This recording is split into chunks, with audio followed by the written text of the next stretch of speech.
Tatlong araw ko hindi nakakasama si Vanessa. I've been texting her for almost half an hour today but I cannot receive any reply from her. I tried to call to her but she did not pick up her phone. I am so damn deadly worried. Fuck it. I'm freaking busy in our practice for the competition tomorrow. I worked hard and I effort too much for this. I hope my plan goes well. I need to visit her. I don't need this practice anymore. Kahit tulog ako, magagawa ko yung performance ko para bukas. Hoy, saan ka pupunta? Hinabol ako ni Ren. Kay Vanessa, mamaya na lang.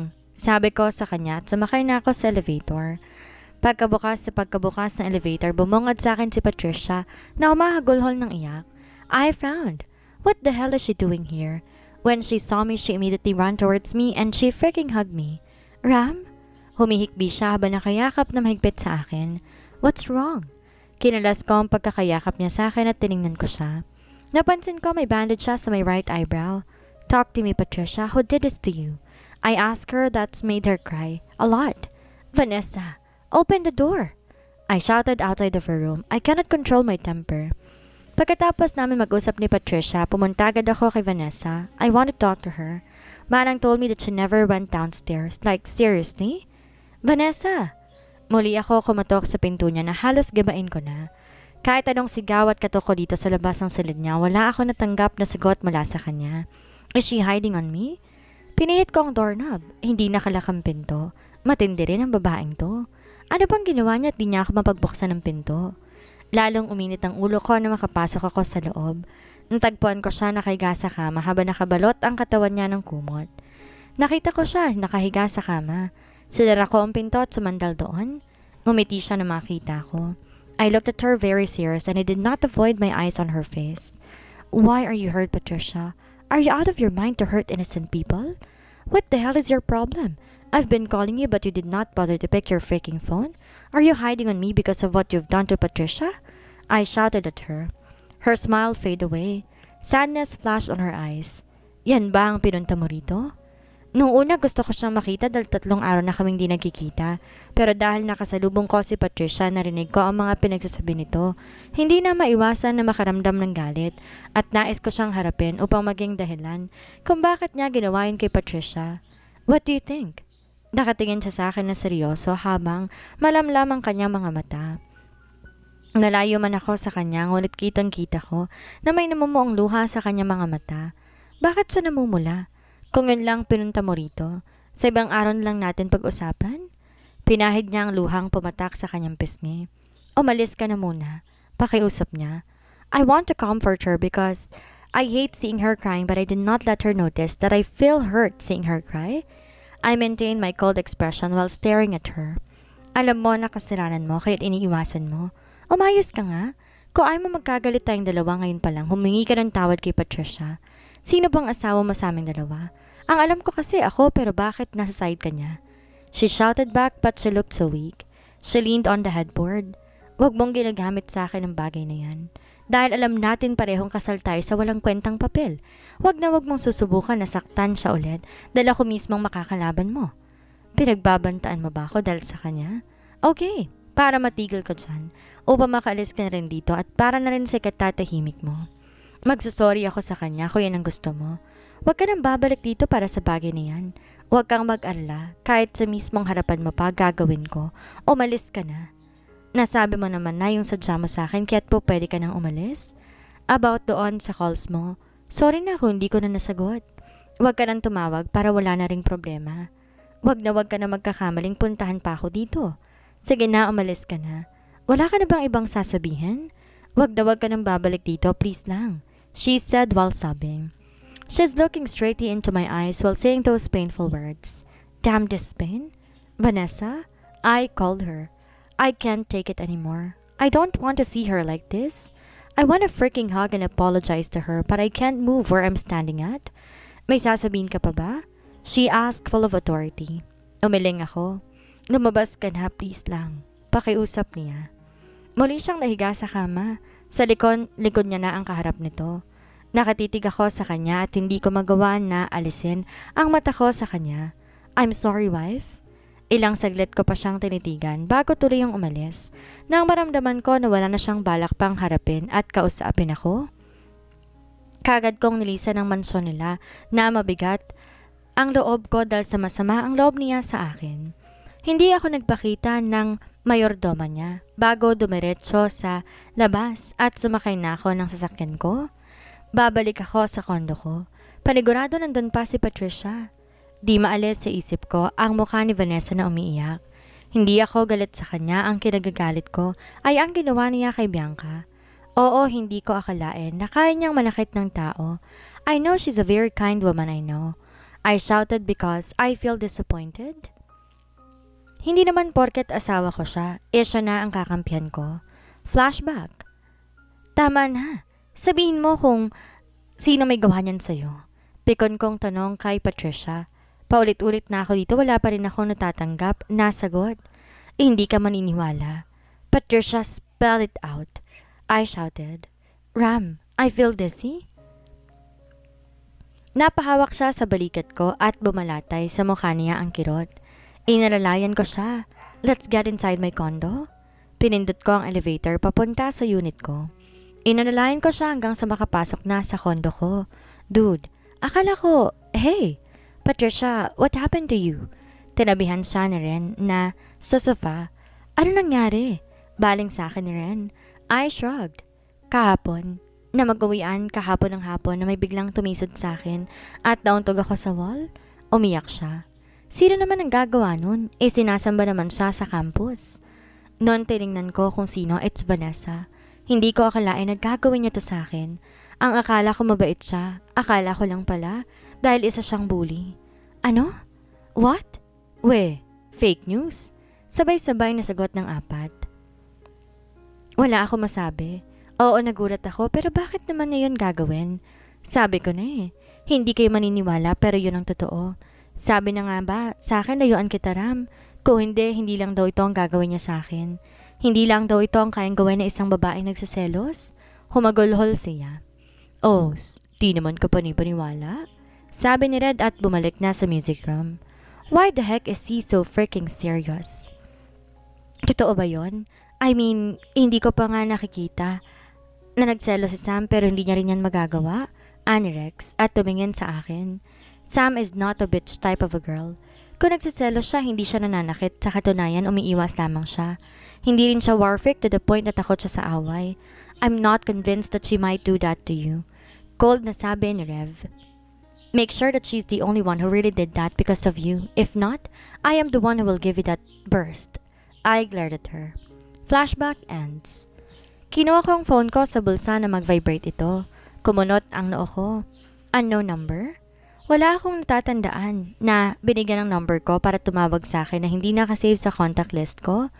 I answered the call. Hello? Who's this? Tanong ko sa kabilang linya. Ram, iho, sus Mariosep. Mabutit sinagot mo ang tawag ko. Nasaan ka ba? Wala ka bang ginagawa ngayon? Natataranta niyang sabi. Manang, napatawag po kayo. Magalang kong tanong dito. Pwede ka bang bumili ng gamot? Di ko napansin, ubos na ang gamot dito sa bahay. Expired na rin ba? Ang iba. Wala kasi ang driver dito para mautusan kong bumili. Inihatid kasi na magkapatid sa tita ang mga ito. Anong gamot? Sinong iinom? I ask. Gamot para sa lagnat, iho. Paracetamol si Vanessa kasi inaapoy ng lagnat. Ngayon ko lang napansin nung dinalhan ko ng almusal sa kwarto. Kaya ba siya namumula kanina at parang hinang-hina? Bibili po ako, babalik ako dyan. Bakit siya nilalagnat? I worriedly ask. Kasama kasi umuwi siya kagabi at basang-basa at umiiyak. Hindi siya nasundo ng driver kasi nasa maintenance ang sasakyan. Ewan ko ba kung ano nga ba ang nangyari. Dapat alam mo yon dahil kayo magkasama sa loob ng paaralan. Pwisit. Sandali lang po ako, babalik din ako dyan. Salamat iho. Bantayan niyo po siya. Pakialagaan din po habang wala pa po ako. I said and ended up the call. Dali-dali kong inikot ang sasakyan ko at bumali ako ng gamot sa pharmacy dinaanan ko kanina. Kagad ako nakabalik sa sasakyan na makabili ako ng gamot. Pinagtabuyan niya ako kanina imbes na sabihin niya nga alagaan ko siya. Hindi niya sinabi sa akin na may sakit siya dahil imbes na batiin ko siya kanina sinagawan ko na siya kaagad. Tama nga ang mga pinsan ko. They are very sure that Vanessa is a very nice girl. They are confident that she cannot do it to Patricia. I am just too stupid to confront her in a very wrong way. I must blame myself. I drive so fast towards her house. Mabilis ako nakarating at dali-dali kong kinatok ang main door na kagad naman binuksan ni Manang. Mabuti naman at nandito ka na. Si Vanessa po, nasa kwarto niya. Natutulog, pinakain ko na siya. Nasaan ang gamot? Nandito po. Tinaas ko ang hawak ko. Akin na at papainumin ko na siya ng gamot? Ako na po. Wala ka bang gagawin? Nagtatakang tanong ito. Kung sa gagawin meron. Madami, pero unahin ko to. Wala po. Kung ganoon, samahan mo na muna siya rito. Bibili ako ng grocery kung ayos lamang sa'yo. Naka-day off kasi ang mga kasambahay? Oo naman po, ako pong bahala sa kanya. Ipainom mo lang sa kanya ang gamot na nagising na siya. Opo. O siya, aalis na ako. Babalik din ako kaagad para lang magawan siya ng pagkain. Ingat po. Dinala ko na ang tray na may lamang tubig sa kwarto niya. Nilapag ko sa bedside table ang tray na dala ko, pati na rin ang medicine. Umupo ako sa gilid ng kama at hinawakan ko ang kamay niya. Ang init niya, shit. Tinignan ko ang mukha niyang pulang-pula talaga. Ganito pala siya kapag nilalagnat, namumula na parang may allergy. My fault, I'm sorry. I promised to our family that I'll protect her, but I am an idiot. Wala ako nagawa para protektahan siya and this is all my fault.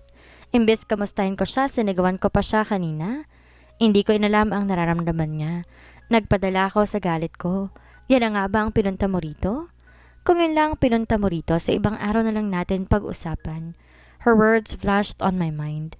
She looked so weak earlier, but I did not mind it.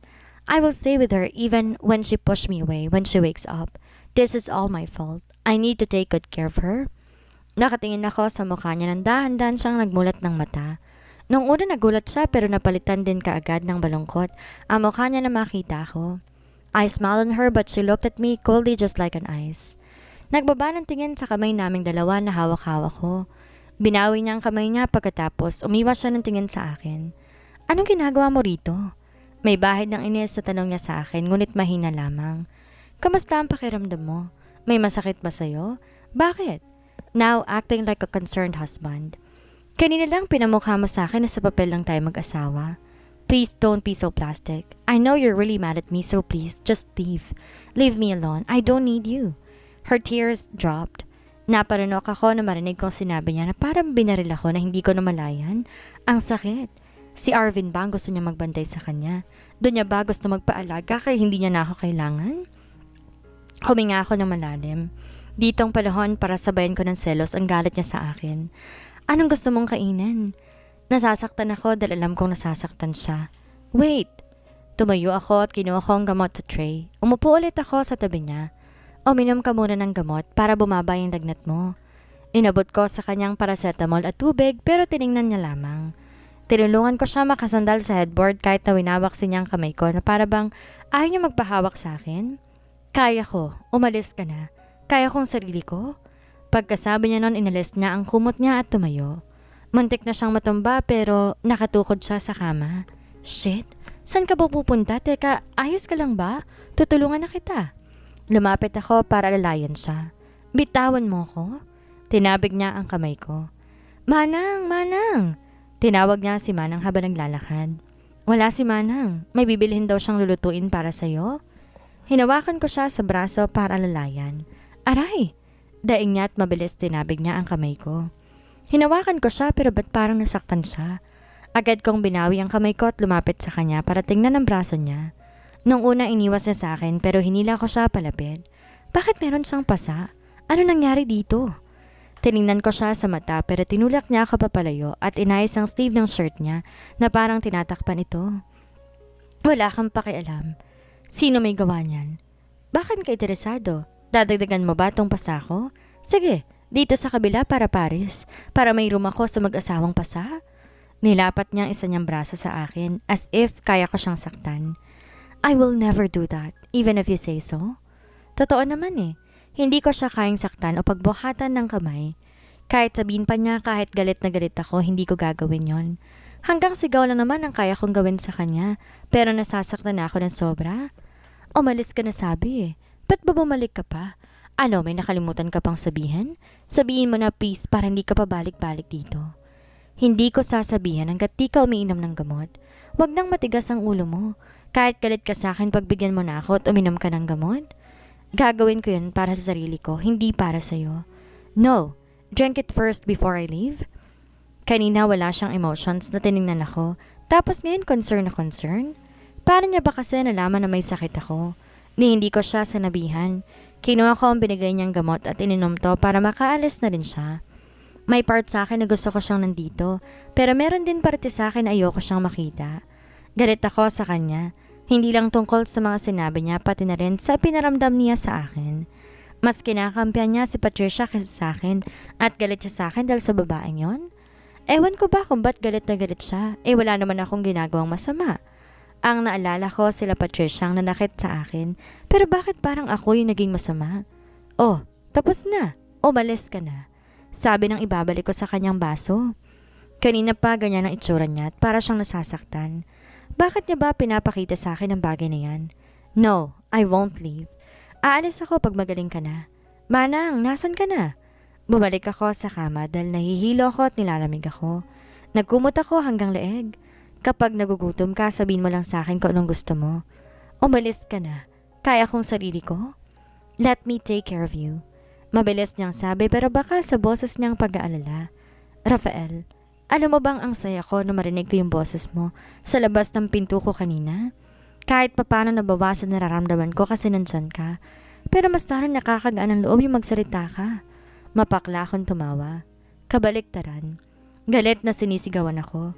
Nung una akala ko pumunta ka dahil gusto mo ako makita. Yun pala para kay Patricia. But I understand. Alam ko naman na sa aming dalawa, mas kakampihan mo talaga siya. Sa aming dalawa, mas matimbang siya kaysa sa akin.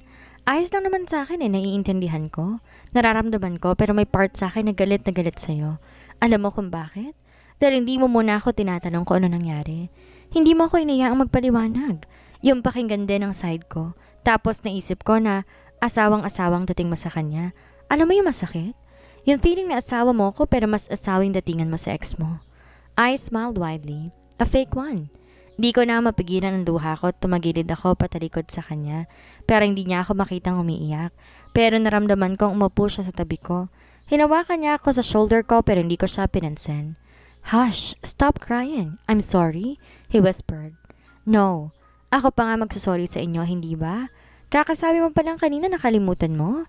Tiningnan ko siya at nakatingin lamang siya sa akin. No, hindi babe. Nadala lang ako ng galit ko. Hindi ako galit sa'yo sa...